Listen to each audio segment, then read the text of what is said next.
Now, today is a very special Sunday because it's a communion, first fruit Sunday. As a church, we're doing this not out of obligation, but out of love for Jesus. Amen? Tanan natong buhaton igsoon tungod kay we love the Lord. And first fruit, as we have learned last Sunday as a review, media, let's recap.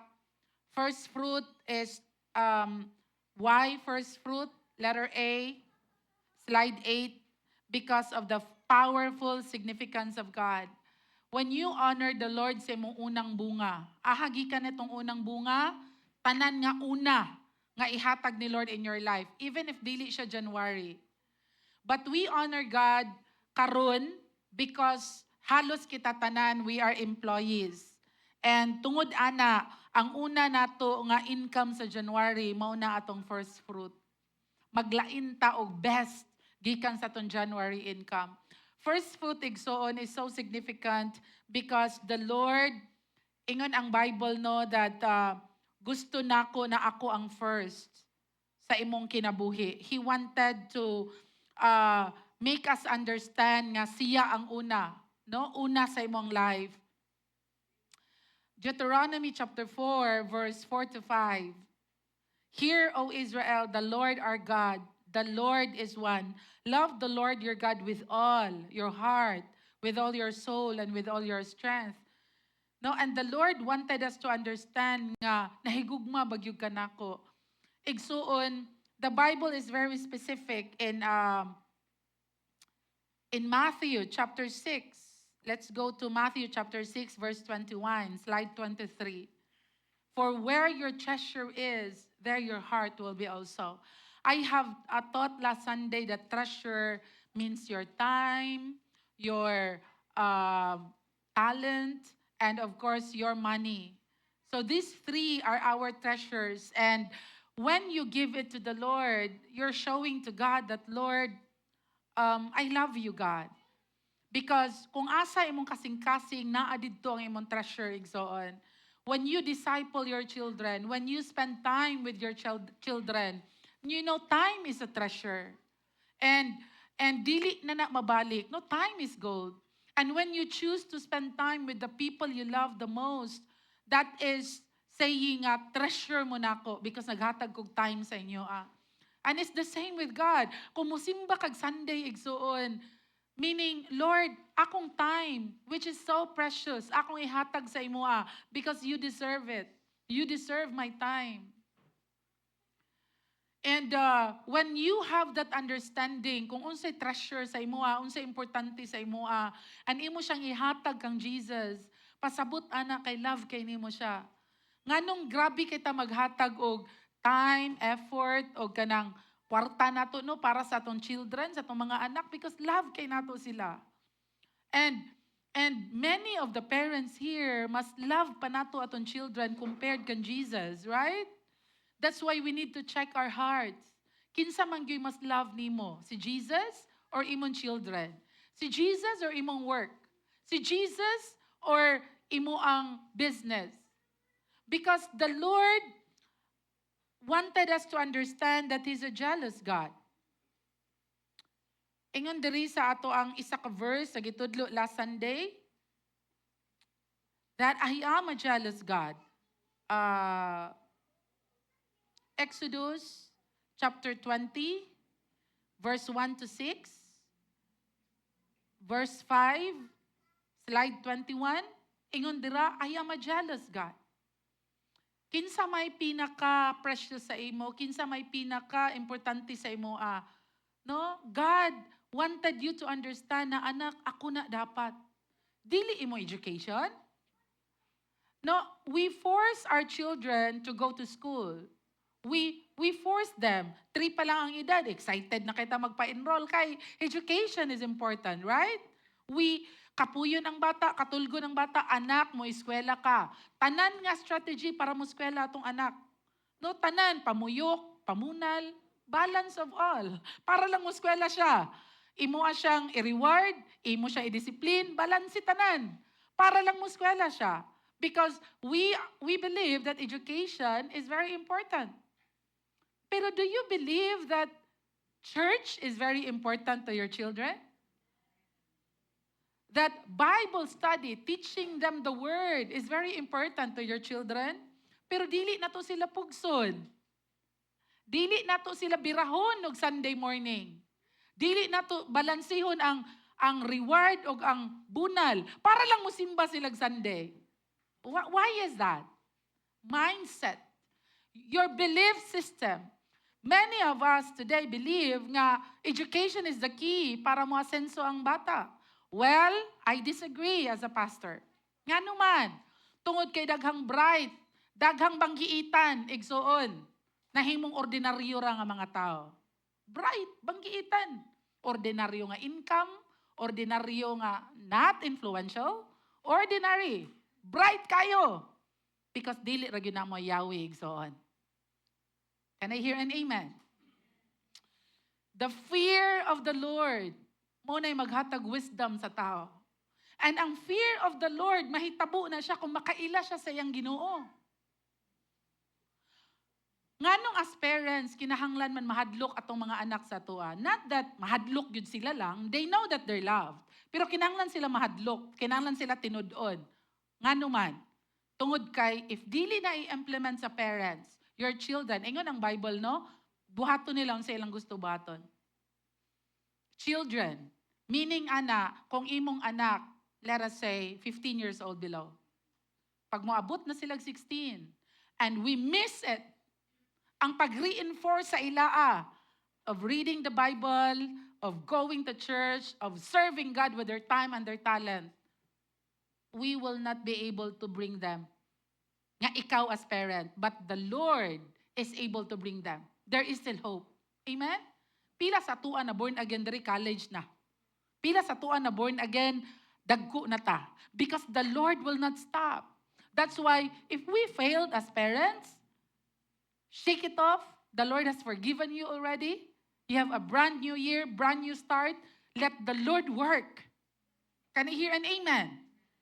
Because the Lord will not stop, especially when you don't stop standing up for your house. Especially na someone nga ni barog para sa ila in prayer, in coming to church. And, you know, the Lord is a jealous God, and He wanted to understand. He wanted us to understand nga sa imong kwarta, no? Murag mas daghan na ang suroy. Ingna imong tapad, murag ikaw na. Daghan na ang bag-o nga sapatos. Ingna imong tapad. Imong sapatos ba, oh? Bag-o na sad. Daghan na ang I deserve. I deserve. Deserve yun ako. I-convince ka natin sa deserve natin, no? Mo anak si Lord, nagsilos naman ko, anak. Oy? Imong sapatos ba mahal kayo? Sapatos sa mga lalaki, no? Pero ting mahala. Kabalo mo daghan kay sapatos sa mong balay. Unya, manuroy, akong bana, daghan kay nindot nga sapatos. Manuroy, may magchinilas. Manuroy, may Robinsons, magchinilas.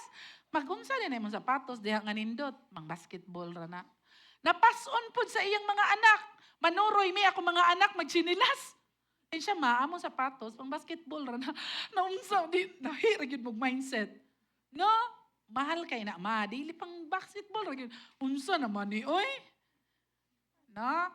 Okay ra yun nang naay mahal nga sapatos, okay ra nang musuroy, okay ra nang family time. Basta si Lord una. You know, malipay kayo si Jesus nga i-bless ka niya gayo nga malipay ka. That's the heart of the Father. Oh, KJ po daan is Ginoo, eh. Sige raman ni siya mga yubahin sa kong kwarta. Igsoon, sayop yun nga mindset. Amen? He's a good Father. Malipay kay siya nga healthy ka, na iyang protection, i-prosper ka niya, ipalambo ka niya, lipay kay siya na. Ay, anak ko na, proud kay ko anak. Ayaw lang siya ipaselos. Amen? I am a jealous God. Ingon siya, asa naman imong heart? Oy, napadulong na dito imong kwarta. Pastor, nangutang ko kuan. Maong di ko ka-tithes. Nagselo si Lord. Murag para na lang yun na sa imong kaugalingon tanan. Amen? ing na imong tapad magrepent na ta. Di sa ta mo palit og kuan, ha? He's a jealous God. And sometimes malimot na. Sometimes abi nato nabuhi rata para maglipay. You know, my son would tell me na, Mama, my goal is to be happy. That's the new generation. YOLO, you only live once. You know, Mama, my goal is just to be happy. I wanted to be happy. Inko anak, you're a Christian, you're a disciple, and your goal is to die to yourself daily and to live for Jesus. And siya, huh? My goal is to be happy, Mama. And ko, no. That's the goal of the world. You're a Christian. You're a disciple of Jesus. Our goal is what? To love God with all our hearts, our soul, our strength, and to love people as we love ourselves. That's our goal. Our goal is to die to self daily. Our goal is to be willing to die to self daily to please Jesus. Not to be happy. Ing na imong tapad mo pareha mo goal ni Shane.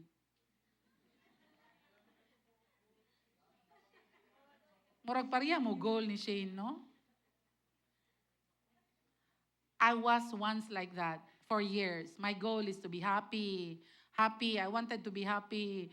Pag dili na okay ang circumstances, malisang na ko kayo. Sana man uy, di na ko happy. I realized, wait, I'm a believer. I'm a disciple of Jesus. And my goal is to die to self.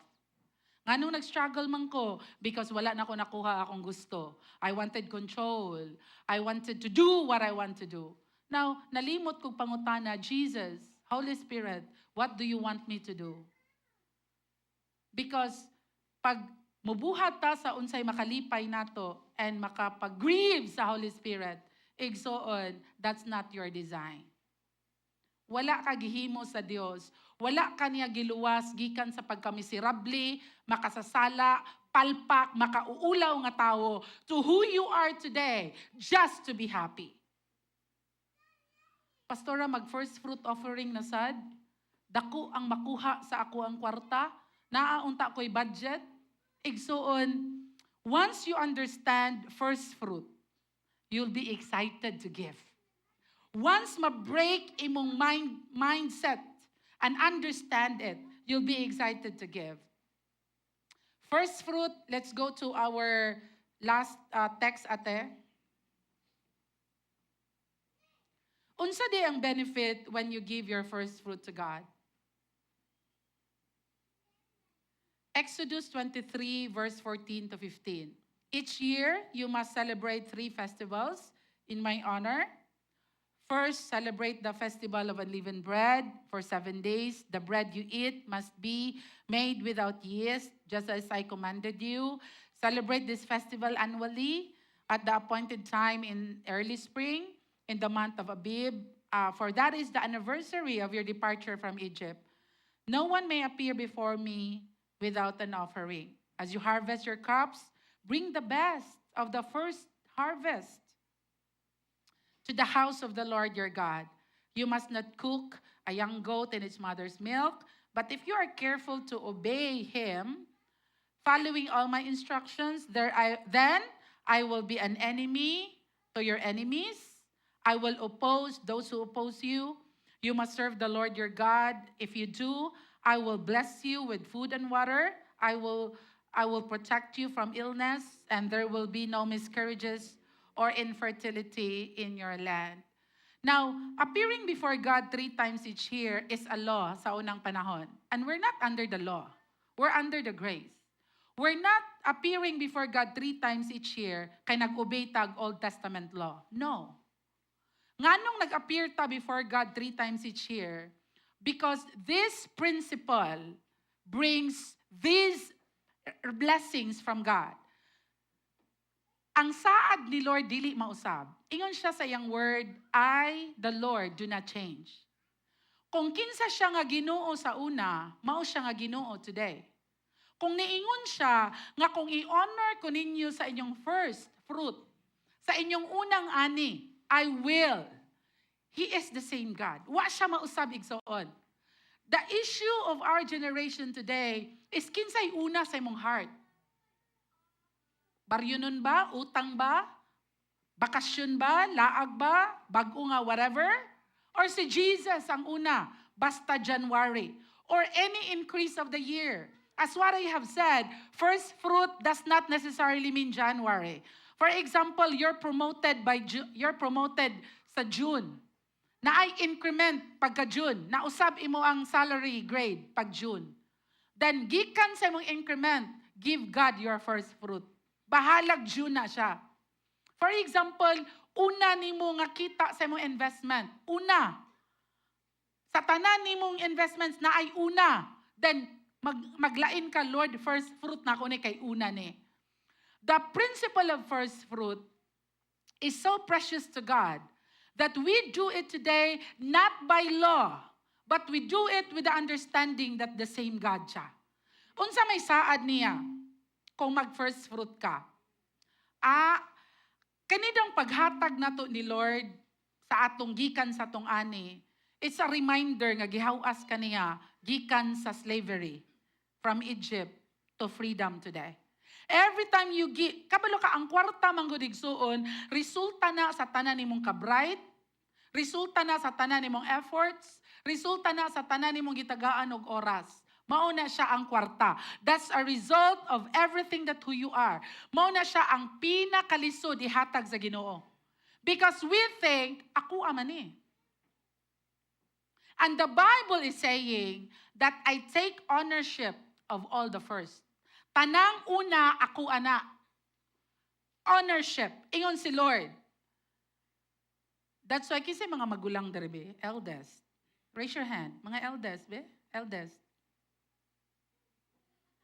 Igsuon, parag yung ka ni Lord. Parag yung ka ni Lord. Nakulbaan na akong eldest. Kay gusto ra ba ni siya mag-doktor, researcher, PhD. Mama, dili ko magpastor, oy. Wala man kay kwarta, ma. Gusto ko, ma, I want to travel the world. Okay, anak, go. Pag mo balibad ang eldest, mag-raise up si Lord og manghod. Ingon din ang mga manghod, dili gyud ko magpastor, mama. Okay. Then mga anak pa kong isa. Di bitaw. Pugsun gid ba? Nya walay ganahan magpastor. And then kung walay magpastor sa imo ang mga anak, God would raise up from someone else. So inyong mga anak, wa mo gyud pinagsanay ay. Ang pagpangalagad sa Ginoo igsoon way pinagsanay. Imong calling will stay, pero kung dili gyud ka, dili pa na umugo si Lord. Amen? Amen? No, gentleman kayong Ginoo gyud. And you know, you can serve God, eldest, no? Even if wala ka sa full-time ministry. You can serve God in a beautiful, simple ways that you can. And the Lord is pleased. Amen? Because serving the Lord does not only mean nagpastor ka. Serving the Lord is a decision that I am a firstborn and I should live for God and for God alone. Tanan akong talents, abilidad, and everything, Lord, para ninimo. Amen? And Pastora, laina kayo. Kami diring middle child. Anong middle child syndrome, no? Si ate, ragi love. Ay, ang amo, ragi yung longest my love. Middle child, no? That's why, extra effort sa parents sa mga middle child. They have to feel they're loved. They have to feel that they're as equal loved as their eldest and the youngest. And every parent nga mag-effort will say, Amen. No, mo split na gyud ta ani ginikana, no, mo tumbling na gyud ta para sa tong mga anak. Now, every time you give to the Lord, it's a reminder nga, Lord, haraman ko sa una, and look what you have done. That's why, Lord, first fruit, excited ko. Ingna na imong tapad nga dili excited, dapat ma-excite ka. Dapat ma-excite ka. Amen? Kanang imong tapad na, nga no mag-first fruit, mangyuding simbahan na, giving na pod. Egsoon, be excited. Amen? Once ma-perceive ni mo ni, once masabtan ni mo ni, it will change your life. Really, it will change your life. Kanang si Jesus, bitaw first sa imong life. Amen? You know, ingon ang Bible to remind you nga slave ka sa una and karon you're free.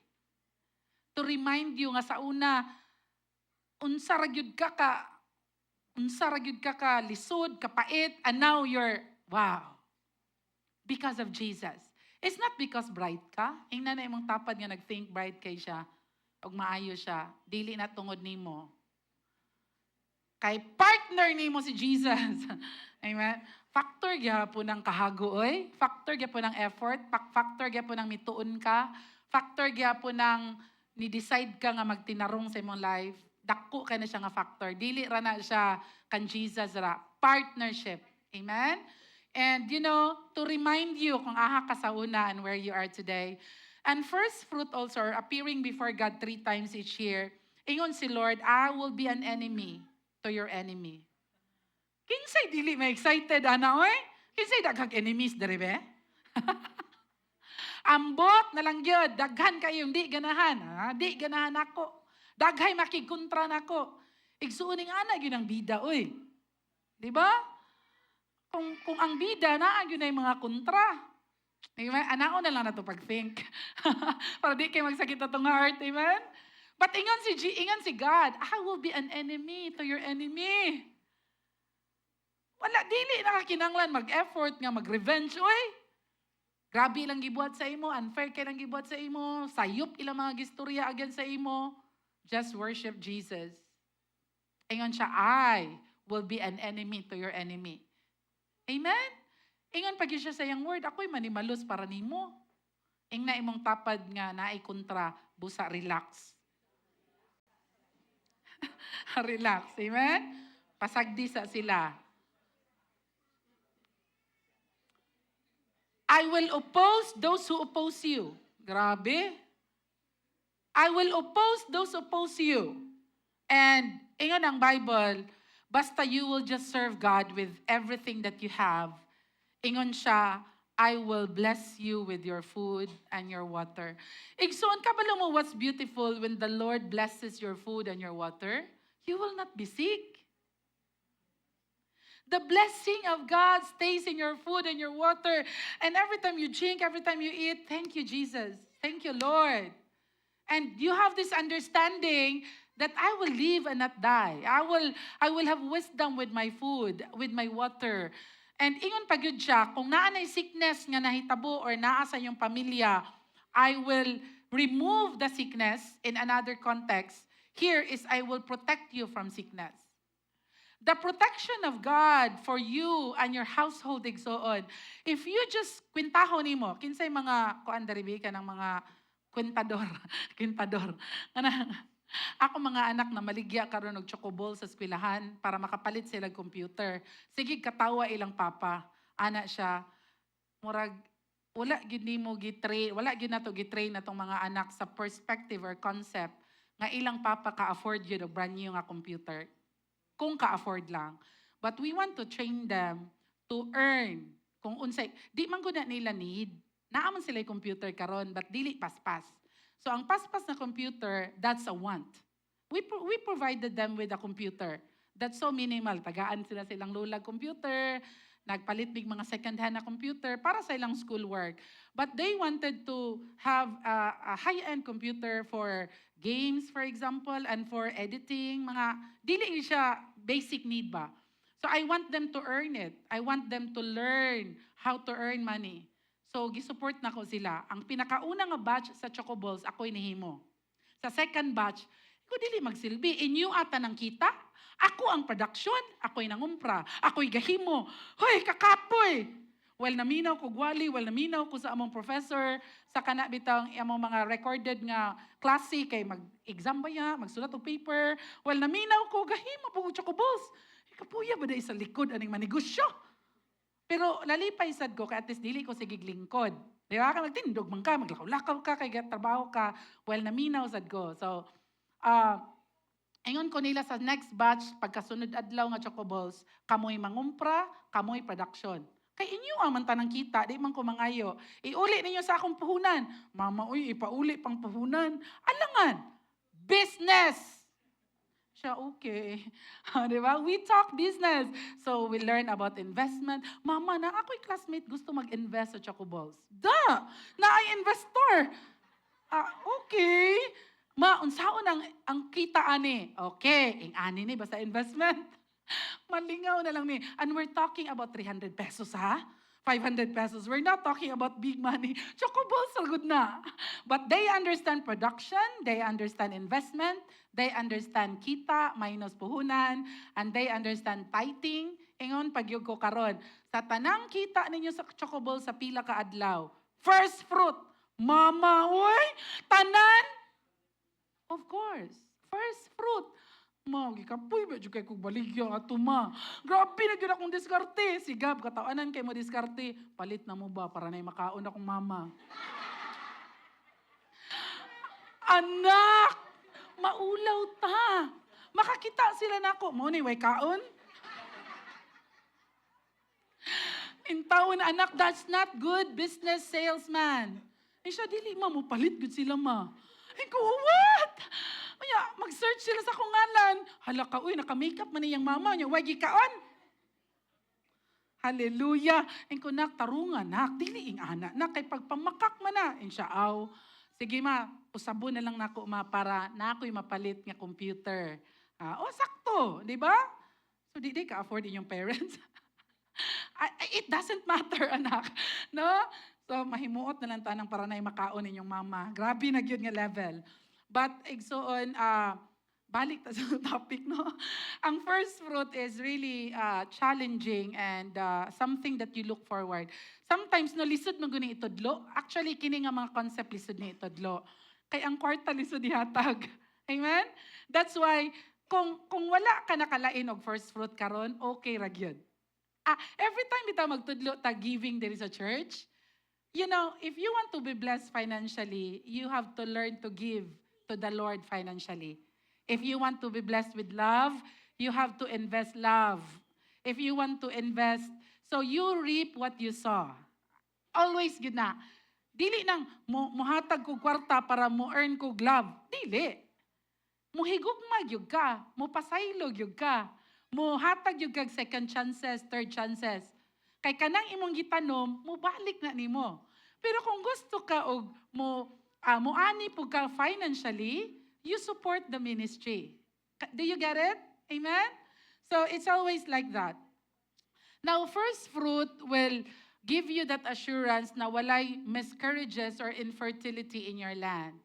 It means that tanan nimong buhaton, tanan nimong inegosyo, wow, fertile siya. Muani siya, mubunga siya. Kanang ma-amaze ka kay, ala, dili man kay kuhago o pambungkal sa yuta, oy. Kanang ikaw ra ko nangitsa og mga seeds. Pero because your land is fertile, do you get me? Your land is fertile. Dili ka walay tulog, dili ka bilar, dili ka stress just to earn that money. Because your land is fertile, you can sleep, you can do what you love, you can just enjoy life. And then tanan nimong giitsa, tanan nimong gisabwag, wow, ni ani siya. And the next generation, muani pag yun, makita mo, ma-enjoy pag yun nila ang effort nga imong gitamnan today. First fruit, pag si Lord una sa imong heart. Ang first fruit, igsuon, no, it's the produce tungod kay gi-acknowledge nimo nga, Lord, part ka ani nga kinitaan. Another saad ni Lord in Exodus 34 is, I will drive out other nations ahead of you and expand your territory, and no one will covet your land or conquer your land while you appear before the Lord your God 3 times each year. Another promise ni Lord or mga saad ni Lord is that ako'y makigera para nimo. Is that beautiful? Ako'y makigera para nimo. In life, igsoon, dili nimo makita ang tanang gera nga imong giatubang. But it is so beautiful kung si Lord makigera para nimo. Kung labot siya sa imong finances, ingon siya, ako'y makigera para nimo.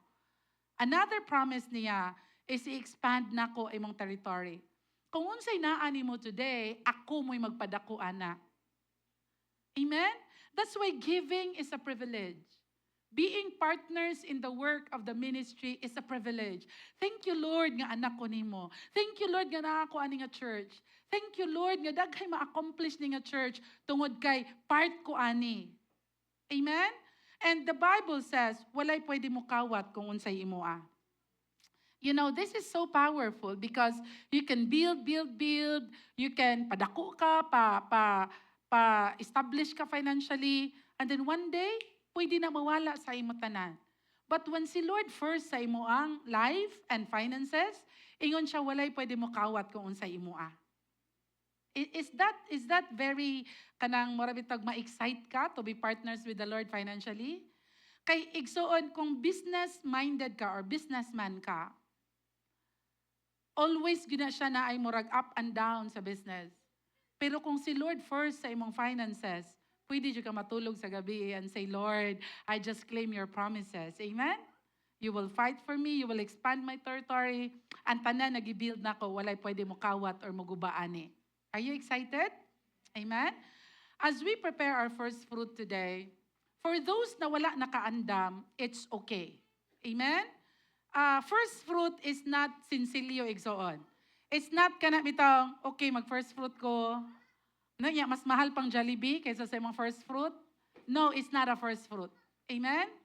First fruit is planned. It is intentional. It is best.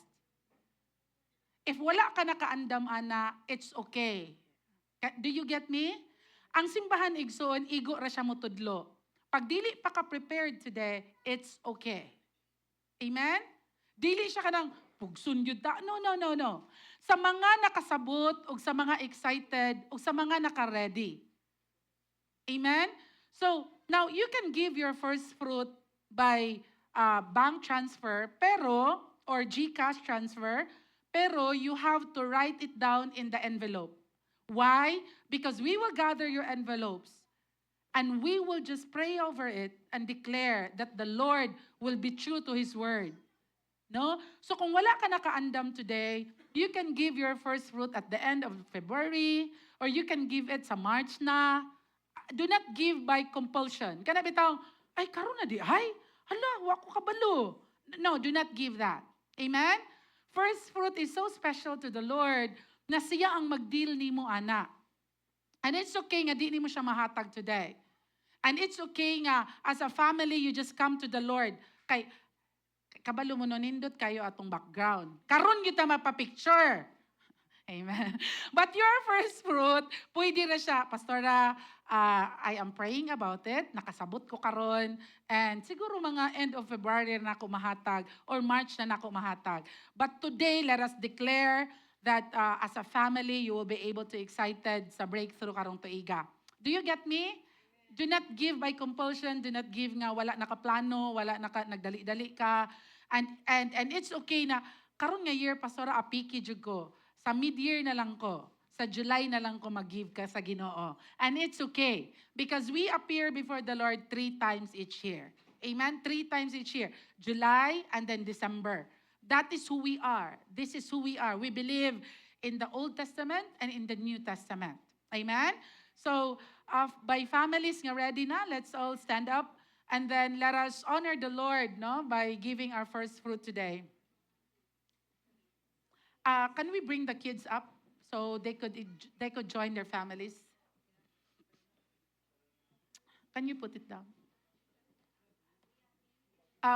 We thank you for being with us online. No, please share this link to your loved ones and family. God bless everyone.